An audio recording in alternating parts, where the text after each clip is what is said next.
Good morning, by the way. Today, my objective is to get each and every one of you to at least consider the thought about going on a missions trip.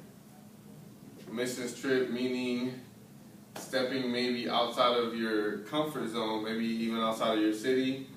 Personally, I went on a mission trip, my first mission trip at the age of 21. Haven't been back again, but been busy with school and work. But my charge to you is to at least once in your life, step out and go on a missions trip. So this beautiful man right here, that was me when I was 21. Now, typical objections. This is I was there. I was like, I don't know what I was doing. I actually went to Haiti. I went to northern Haiti. It's called Okap. Beautiful people, beautiful culture. Food was amazing, and we got to make a huge impact in a way that it transcended time. Until now, what we did, the work that we did there is still like moving and working. So some typical objections that people might have is, I thought of before, that were my main objections. So one of my objections were, what if you're not religious? What if what if you're an atheist? Well, if you're an atheist, you can think about it from a humanitarian standpoint. You can go and help people that can't really help themselves right now. You'll be an outside force stepping in and making a difference. And you don't have to go out there, preaching to anybody. And that leads to the second objection. What if I can't preach? Well, I don't want to talk to people about Jesus. This, that, and the third, but I still love God. But it's like, okay, on this particular trip that I went on, I was at church one time. And I had to share I shared my testimony with like a whole bunch of people that didn't even know how to speak English, and I just felt bad because I was like, I wasn't hype. And then like I ain't thinking about but my first and biggest objection was like, what if I don't have the money to afford a plane ticket to go to Haiti, to go to Jamaica, go to Africa, Belize, wherever you want to go to, Brazil. There's people need help everywhere. So I'm going to tell you about my story. Well, I'm going to give you a brief synopsis of my story when I went to Haiti. So I was 21, and I was in this picture. We got to Haiti, and my first initial reaction was, I got a pocket full of change, and I'm trying to give it to little baby. So I'm walking around with dimes and nickels and quarters and half dollars thinking, oh yeah, here you go. Everybody's coming up to me, hey, can I have a nickel? Can I have a dollar? And I'm thinking, all right, I'm making an impact. I'm giving them money. They can, I know the exchange rate for a dollar to, I don't necessarily know what the name of the money is in Haiti, but it's a 1 to 35 exchange rate. So one of your dollars is 35 of theirs. So 50 cents is like 17 bucks. Yeah. So you can do the math. It makes a difference. So I went over there with the mindset, all right, I'm just going to give them this and they're going to be happy.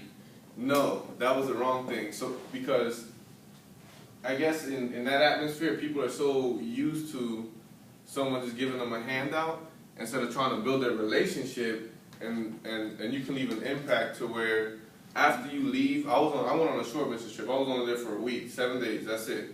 Beautiful 7 days, awesome. I ate avocado every day, amazing Haitian food. Couldn't drink water, but I had a lot of soda. So it was real cool.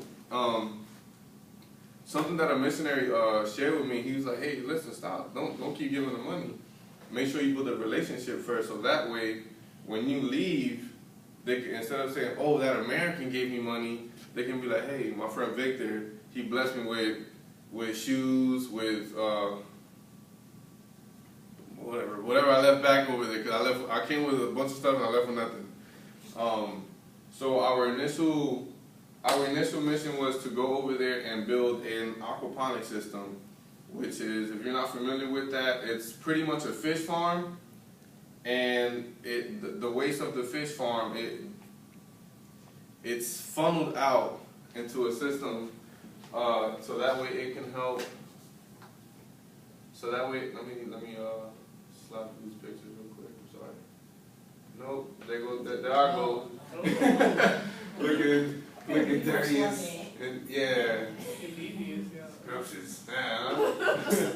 This is actually the pastor's kid right there. His name is Samuel, and we were like twinsies because we had the same polo shirts on. It was Sunday, and we were cooling. And that's Meredith. She's such a beautiful baby. And this is me right here laying a brick down. Everything that we made over there was handmade. Every single one of those blocks was literally handmade. We had to mix the mortar, mix the cement. Everything was handmade. There was only a base foundation. We had to get the rebar, set all that up, put the stucco. I mean, yo, this project was off the chain because no, seriously, they were at least able to have at least 2,000 fish in the aquaponic system. 2,000 fish.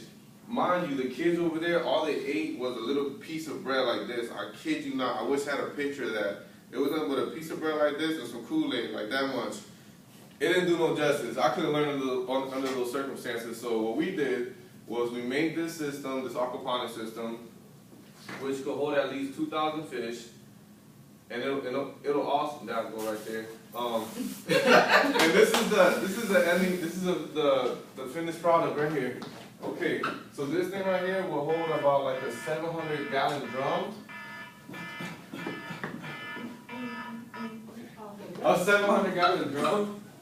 And this right here will be where the vegetables will grow, and back there, where this guy is at, all this right here it was like a huge tank of fish.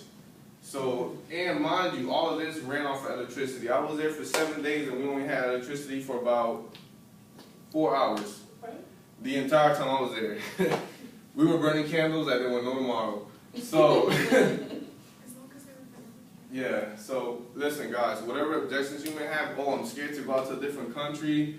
Listen, honestly, I stepped out on faith. I'm not saying everybody here has to believe in God or has to be a part of a particular religion, but what that has done to me, it shows me that the money that I can give to, I guess, a missions organization, this is called Connect Global, and they go all over the world. They go from Honduras to Indonesia, Haiti, India, everywhere, and they go to these places where they have no electricity, and yeah, and make a change like this. So, any questions?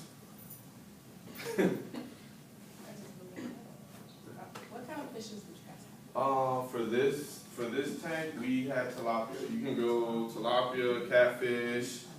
You can grow whatever you want. I'm not gonna say whatever you want because this is a freshwater tank, and I think in order for you to have like a saltwater tank, you have to have like pumps and stuff. And here it was we pretty much use gravity to keep the water flowing in order to keep the water oxygenated so the fish can stay alive and eat and stuff like that. So it's pretty much like a big circle that just kept repeating itself, and whenever the fish. And tilapia are some of the fastest growing fish at that. So I know not everybody wants to eat tilapia. They say it's garbage fish, but hey, that's better than eating a piece of bread and some juice. Any other questions? What if I'm that type of person like you, mindset, like, okay, I'll give my money one time just because maybe I just feel sorry for them that moment. How can you persuade me to keep going back? To make I would say you can support a missionary, somebody who is actively seeking someone to support them, so that way they can go out there. Let's say maybe you can't go out to Haiti, Jamaica, or whatever, but they'll send you pictures. Hey, this is what your money's going to. This is what we made. This is what we built. This is what you built. This is what you're part of. So it's like that kind of helps. It gave me a very gratifying feeling knowing that I can help people who just couldn't afford it, and just like, man, here you go. It was worth it. Every single penny to me was worth it. So. I got a 3-part question. All right. Well, Two of them kind of go together. What? That's time. Sorry. That's time? Yeah.